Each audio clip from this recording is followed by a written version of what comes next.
Hello, I'm Zonal Fear and welcome to another video on the Tech Quest. First of all, bear with me on this one. I was recently quite ill and lost the use of my voice, and I'm still regaining a little bit of my voice strength, so bear with me, we'll get through this. Around 6 months ago I upgraded the PC that I use for editing, the one almost entirely responsible for all of the game footage I use, as well as all of the video editing I need to do to make these videos. If you've watched any video on my channel, including this one, it's because of the Core i5-14400F.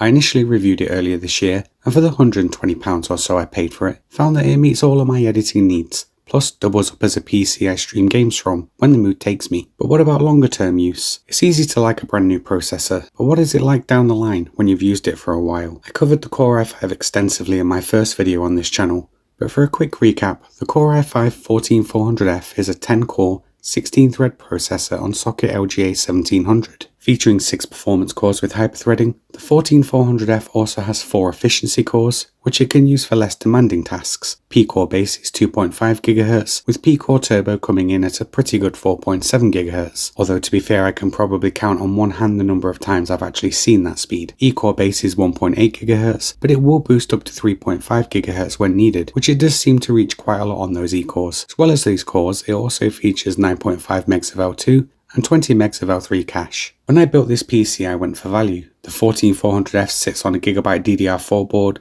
but the 14th Gen i5 does also support more higher end features on better boards. DDR5 and PCIe 5 support are included with the right boards. But coming back to my own PC, it has 32 gigs of DDR4 3200MHz RAM, the fastest DDR4 officially supported, coupled with an RTX 3060 12GB, and cooled down by an inexpensive tower cooler. I also have an LGA 1700 contact frame to stop the CPU from bending in the socket, but yeah, anyway. All of this is topped off with a 1TB Lexar NM610 Pro, a 2TB mechanical drive for video storage, and a 512GB SSD I use for games that don't really care too much about what they're running from. From a specification standpoint, it's actually a decent budget gaming PC that has so far not actually had any troubles running anything I've thrown at it, and for video editing it is nippy enough that I don't see any need to actually upgrade the processor either. In day-to-day use it's snappy, and aside from the occasional Windows scheduler hiccup, programs tend to run on the cores they should be, although there have been a couple of times that I've found it downloading large games on E-cores only, which increased the download time significantly, but pausing and unpausing seemed to rectify the issue once I'd noticed it. I paid around £120 from CCL Computers for this 14400F, but they have increased in price since my purchase, with them now costing around £150 depending on where you look.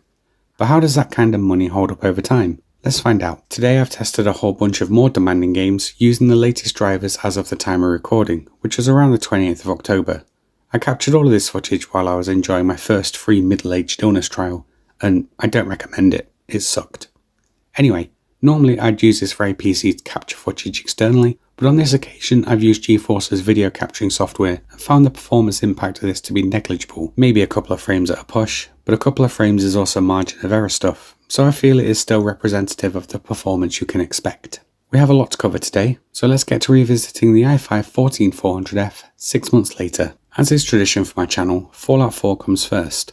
At 1080p and using the Ultra preset, Fallout 4 was a near flawless experience, with good performance even in places like Diamond City. It ran great, and had great figures to back it up too. Average was 59.9 FPS, with good percents, 1% at 59.2, and 0.1% at 32.1. It's a great start.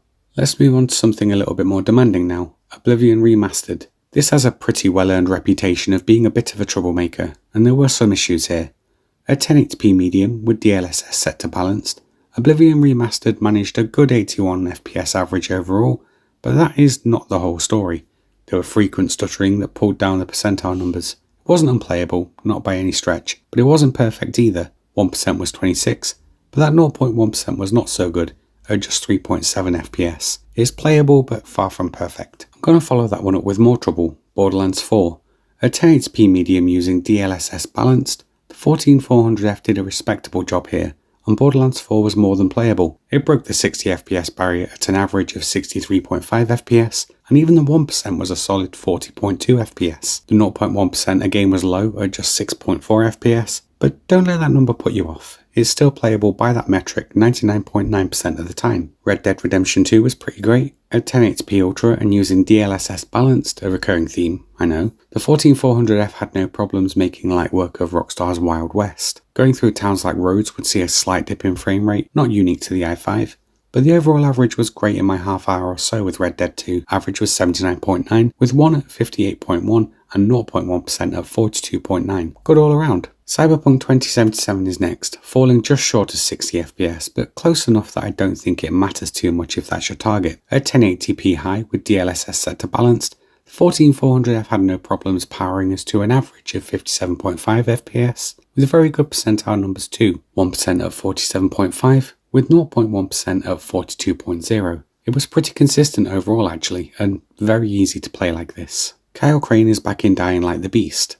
It may be the newest title tested today, but it also performed pretty well too. At 1080p medium, the Beast managed to clear 60 FPS comfortably on the 14400F with an average of 69.5 FPS. The 1% figure was also good at 56.4 FPS, and only being let down ever so slightly by the 0.1% figure not setting any speed records, an okay but not spectacular 24.4 FPS. I played the full intro of this though, and had a pretty good time overall. Counter-Strike 2 now. At 1080p and using competitive settings, so low with shadows, the 14400F made very light work of CS2, and if you're trying to play CS2 on a budget with high frames, you could do a lot worse than the 14400F. Average was an excellent 199.3 FPS, with percents being okay too, but pointing to some variation during gameplay. 1% was 87.7, with 0.1% at a just okay 40.9 FPS. Spider-Man is up next. At 1080p high with DLSS set to target 60 FPS, this was another good experience on the 14400F. I've actually ran this one 3 times. My initial test had a momentary stutter in my first go that wasn't representative of how the game performs, so this one got tested again. Average was 82.9, with 1% at 52.3 and 0.1% at 26.8 FPS. Good overall I think. It should come as no surprise that Grand Theft Auto 5 Enhanced ran really well. It's actually a very solid port that performs well even on modest hardware in my experience. Absolutely no issues at all in my playtime here. GTA 5 was a smooth, well-rounded performer that you'll have no trouble on the 14400F with. Average was 121.3, with 1% at 87.4 and 0.1% at 69.4 FPS. Great overall, and even outside of testing I have put dozens of hours into GTA 5 on this very PC with flawless results. In what is a first for the channel I think, Wreckfest 2. Despite having VSync turned off exactly as I did for all the other games tested today, this one seemed to want to stick to 60 FPS somewhere. I was still pretty ill when I was capturing this, so I just went with it after having a quick browse to find out where this was being limited from. At 1080p high with DLSS set to balanced, Wreckfest managed an average of 59.7 FPS, with percentile figures being okay too, 44.2 and 37.2 for 1 and 0.1% respectively. Upon request, Resident Evil 4's Chainsaw demo is next. At 1080p high, the 14400F performed pretty well in my time with it, although I will admit to being unfamiliar with the game itself to know what I was actually doing. Fortunately, we're not here to judge my playing ability, but rather those raw numbers. Average was 89.2, with good percents again to follow, 1% at 56.4 and 0.1% at 35.9 FPS.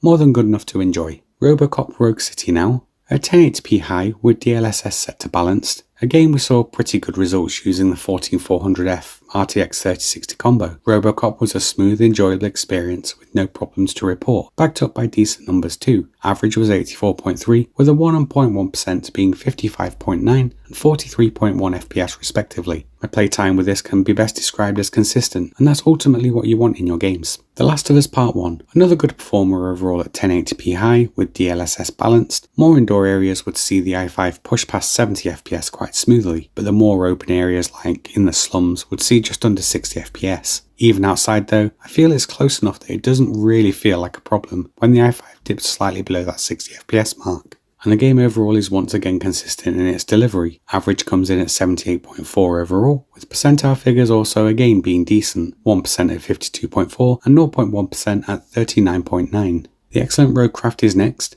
It's a game I've enjoyed immensely this year. A simple enough premise that is an absolute blast with friends. At 1080p high with balanced DLSS, Roadcraft runs quite well on the 14400F, and having seen its performance on quite a few different setups, is certainly a good showing by the i5. Average was 87.4 FPS, with good percentile figures as well, 1% at 69.1 and 0.1% at 48.3. I enjoyed my time with it. The last of the demanding games today, Killing Floor 3. A 1080p medium with DLSS set to balanced. From a technical level, Killing Floor 3 performs really well on the Core i5 and RTX 3060 with an average of 76.5 FPS in my game here. Even the percentile figures were okay, 55.6 for 1% and 43.4 for 0.1%. Killing Floor 3 has had quite the shaky start to it, but at least it plays well here. As for all of your other games, well, the i5 14400F will run them fine too.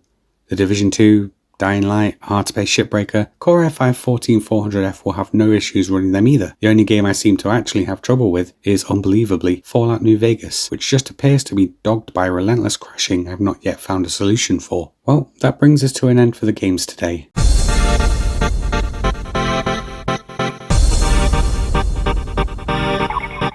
I've been using the Core i5 14400F for 6 months now. 6 months of heavy video editing, the regular game or two, and all of my day-to-day tasks. When I bought the 14400F, I paid around £120 for it, which feels like the kind of money you should expect to pay. Since then though, the 14400F has seemingly increased in price, which is pretty incredible when you consider the predicament Intel find themselves in. At £150, it actually becomes a very difficult processor to recommend. You can pick up the similar performing Ryzen 7500F for a little less money, and I would recommend you do that. LGA 1700 as a socket is end of life, but AM5 still has plenty of legs in it yet. It also doesn't have any of the associated problems that have dogged LGA 1700 as a platform either. Moving quickly onto power consumption, the 14400F feels a little power hungry, and you'll often find the processor hitting its power limit in games even if the processor isn't being maxed out. You can remove these power limits, but from the little I've seen on the 14400F, this doesn't actually seem to make any real difference, other than further increase the 14400F's greedy power draw. When you're not playing games, those E-cores will take over a lot of the work, and to be fair to them, they are fairly power efficient. It sounds like I'm fence sitting here, but I'm really not. Performance power draw is high, but day-to-day on those E-cores is also quite efficient, with desktop usage hovering around 7 to 10 watts of CPU power. Writing the 14400F up right now is using just 4.6 watts.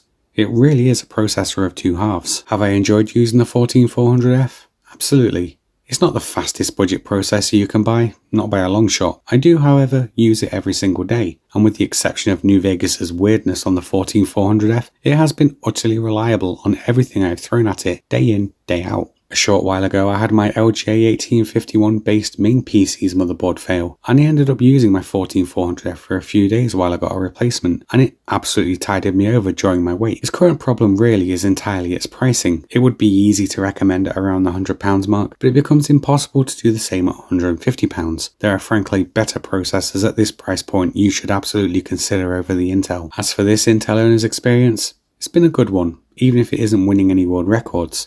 It'll play all your games, even newer ones, at a consistent pace.